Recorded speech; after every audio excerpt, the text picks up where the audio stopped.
মানিকগঞ্জের দৌলতপুরে মাদক নির্মূল, চাঁদাবাজি ও দুর্নীতি প্রতিরোধে মতবিনিময় সভা অনুষ্ঠিত হয়েছে।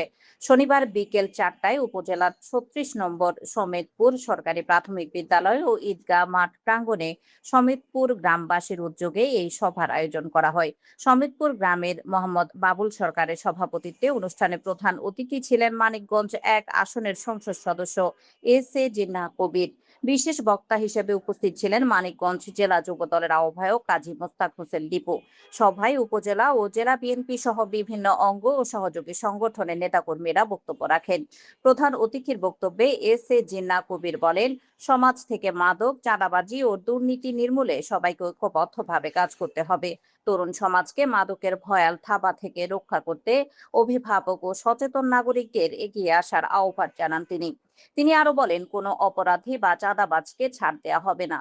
একটি সুন্দর মাদক মুক্ত ও দুর্নীতিমুক্ত সমাজ গঠনে জিরো টলারেন্স নীতি বজায় রাখা হবে।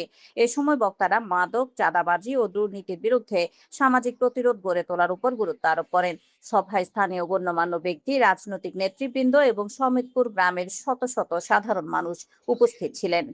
সেবন হচ্ছে, ইনশাআল্লাহ যত রাত্রি হোক না কেন আপনাদের কিছুই করতে হবে না। আমি দায়িত্ব নিয়ে আইন শৃঙ্খলা বাহিনী দিয়ে ওই মাদক এবং চাঁদাবাজকে আমি নির্মূল করব। ভয় পাবেন না, ভয় পাওয়ার কিছু নেই। জীবন শুধু এক আল্লাহর হাতে, হায়াত মত জীবন আল্লাহর হাতে। কাজেই আমি আমার কথা শেষ করব।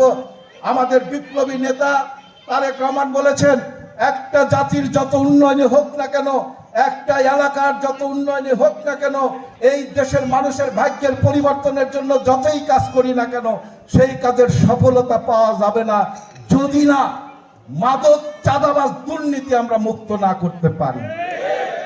কাজে আমরা কি আজকে শপথ নিলাম, যেভাবেই হোক, যে প্রক্রিয়ায় হোক, এই এলাকা থেকে আমরা মাদক, চাঁদাবাজ, দুর্নীতি মুক্ত করব। এই বিষয়ে আপনারা সবাই একমত? আমাকে হাত তুলে সমর্থন জানাবেন। ধন্যবাদ আপনাদেরকে। আবার দেখা হবে। শেষবারে বলে যাচ্ছি, আপনাদের যে কোনো সমস্যা, যে কোনো প্রয়োজনে আমাকে শুধু একটি খবর পৌঁছে দিবেন, ফোনের মাধ্যমে আমাকে বলবেন।